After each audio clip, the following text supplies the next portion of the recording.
Hello friends and welcome back to Grow Money Wisely. Today we'll be going to do the quantitative and qualitative analysis together known as a fundamental analysis of Lux Industry. Let us get started friends. About the company, Lux Industries Limited was incorporated in the year 1995 and has emerged as one of the largest players in the hosiery business, having a market share of 14% of the organized industry. And you all know 14% is a huge market share in the textile business. The company has more than 100 products across 16 brands to address the growing need of the customers.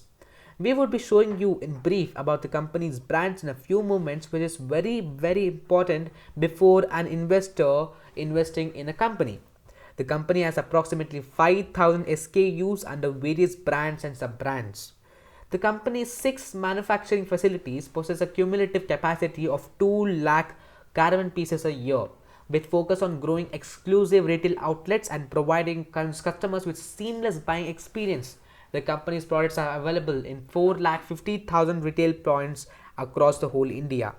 Lux exports to nearly 46 countries across the globe compared to Dollar Industries, which is a peer group of the company. You would have heard Dakshay Kumar advertise Dollar Big Boss. It is exporting to around 13 countries, but Lux Industries is exporting to 46 countries all over the globe. Now we'll see about the brands. The company has invested in a focused basket of 16 brands. Its power brands enjoy unaided brand recall for its comfort, innovation, and superior price value proposition. The brands are divided into economy, mid premium, and premium. So, what is the advantage of dividing them? So, it is giving a wide range of products for varied customers. Products are being sold to all sector of people based upon their financial income.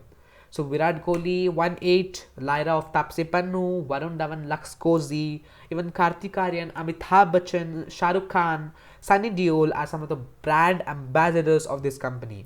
The company is spending around 7% of its PAT, that is profit after tax, on its brand value creation, which is really a very good sign for an investor. The product portfolio includes a wide range of products such as innerwears, sport pants, and premium wears. The company is also involved in innovation and advancing fashion.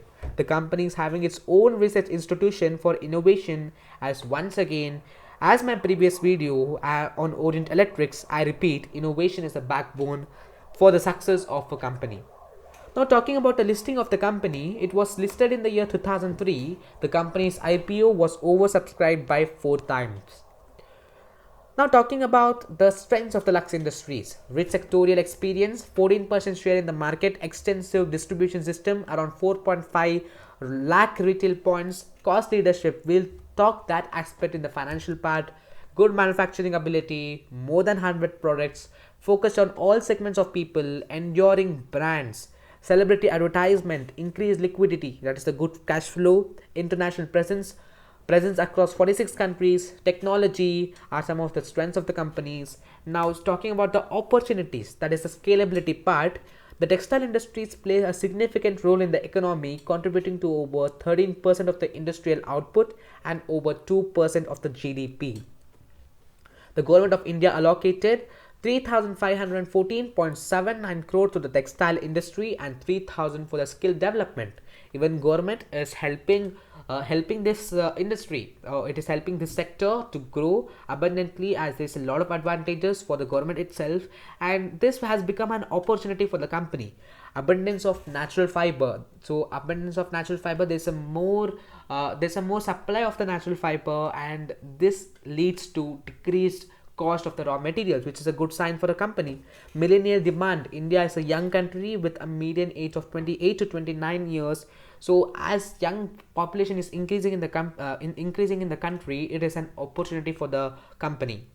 Affluent middle class people, aspiring and affluent households that earn between 5 lakh to 20 lakh per annum have helped spur domestic consumption in India over the past decade, and these are potential customers for the company, increasing per capita income, growing demand for branded products, western wear demand, urbanization, growing online brands. The online market of the textile industry is expected to grow at a CAGR. CAGR stands for compounded annualized growth rate at a rate of 45% from the year 2017 to 2020, valuing it at 16.3 billion US dollars.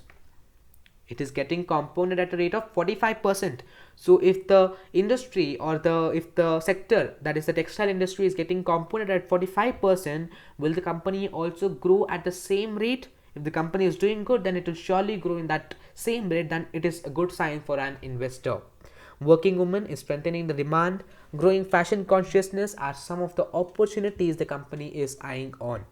So this was about the qualitative analysis of the company. And now we'll talk about the financials of the company, that is the quantitative analysis. We'll be basically talking the numbers of the companies. The market capital of the company is 10,342 crores. This is the basic thing we should see. So this will divide the company into small cap, mid cap and large cap. You can see the Reliance is the largest company based upon the market capitalization, and this company is having a market capitalization of 10,342 crores. A current share price of the company is 3,440. The PE ratio stands for price to earnings ratio. It is 37.8.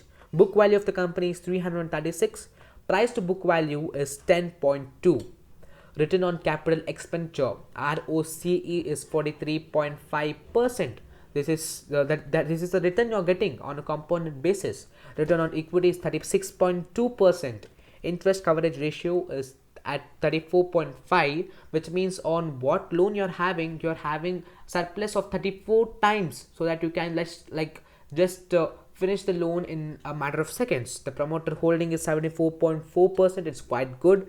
The debt to equity ratio is really awesome, as an investor we'll be expecting the debt to equity ratio to be lower as possible. It is 0.09, and return over 1 year is 225%. Now we'll talk about the shareholding pattern. In the year 2018, the promoters had a share of 73%, and the FIIs and the DIIs had 1.52 and 1.46% respectively. The public constituted to 23.2% of the company. So this was the shareholding pattern in the year 2018.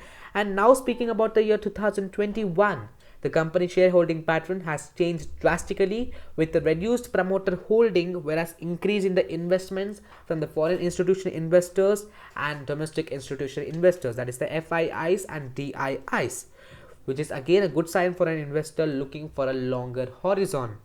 Net worth of the company.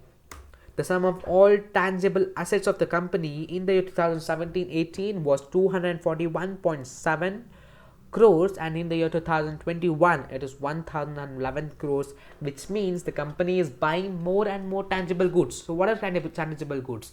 Tangible goods are the physical structures or the physical goods. So the company expanding its business, it is buying more and more factories, it is buying more and machines. So this is a good sign for an investor, because the company is aiming at expanding its business. Now talking about the interest coverage ratio, it is also quite good. In 2016-17 it was just 5.19, but now it is 13.69, which is showing us an increased cash flow in the interest coverage ratio part. Now debt to equity ratio, in the year 2017-18 it was 1. So debt to equity ratio in the year 2017-18 was 1, and now it has reduced to 0.4 in the year 2021. This shows the company is working on its debt and focusing on reducing it. Now we'll work on the profit and loss statement of the company. We are having data from the year 2010. The sales of the company in the year 2010 was 334 crores. So this is top line of the company. The top line of the company in the year 2010 was 334 crores, and now in the year 2021 it is 1938. Even during the COVID-19 pandemic, the company has rendered a good amount of sales to its company's financials. Now talking about the expenses, as sales are expanding, the expenses would surely increase. But one thing we can render from this is that whether efficiency of the company is increasing. So operating profit is 10 in the year 2010, and now it is 382 crores. So sales minus expenses will give you the operating profit operating profit margin is increasing, which is again a good sign for an investor. We can see that the efficiency of the company is increasing because operating profit margin is increasing, then efficiency is increasing of the company. As you can see here, in March 2010 depreciation was 1 and 2021 it is 17. So what is depreciation? I've explained it clearly in a video. You can just check it out in my stock market basics playlist. So depreciation is increasing. So one thing we can render from the depreciation part is that if depreciation of a company is increasing, the company is expanding its business. It is buying more and more physical tangible goods, which is again a good sign for an investor. So net profit of the company, that is the bottom line of the company, what remains after the complete expenses has been removed, is 4 in the year 2010, and now it is 273 crores. EPS, earnings per share, is also substantially or I can say significantly increasing because the PAT is increasing. And now we'll see the stock price CAGR. In 5 years the stock is getting compounded at a rate of 39%, and in 3 years 24%, and in 1 year 220%. So your stock is getting compounded, or the stock price is getting compounded at a rate of 220% in 1 year. Compounded profit growth is 42% in 10 years, in 5 years 40%, in 3 years 52%, and TTM, that is trailing for 12 months, it is 116%. So this was about the company's financial, which is quite good for a developing company, and in the near future we expect the company will yield us better and more returns. And by taking a positive note about the company, I want to end this fundamental analysis part of the company. Thank you for watching this video. Kindly like, share and subscribe my channel. We are new to the YouTube, so please render your support for us to reach more and more people by sharing this video with your family and friends, as this stock can become a potential multi-bagger stock. So thank you one and all. Happy investing, friends.